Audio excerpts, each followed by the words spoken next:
This week, Australia made history.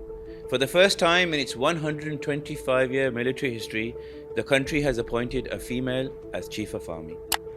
Lieutenant General Susan Coyle is stepping into one of the most powerful military roles in the nation, and it's been called a defining moment for the Australian Defence Forces.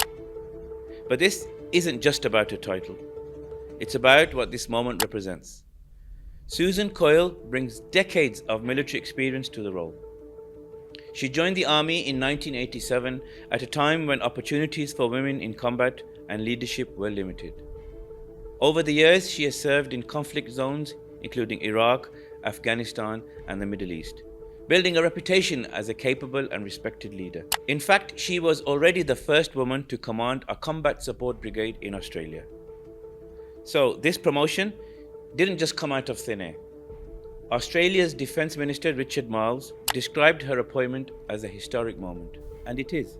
But it also highlights a broader shift happening across militaries worldwide. The gradual and often slow inclusion of women in leadership roles.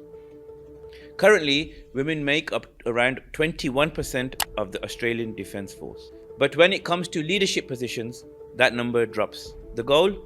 To push female representation to 25% by 2030. Still, progress like this doesn't happen overnight.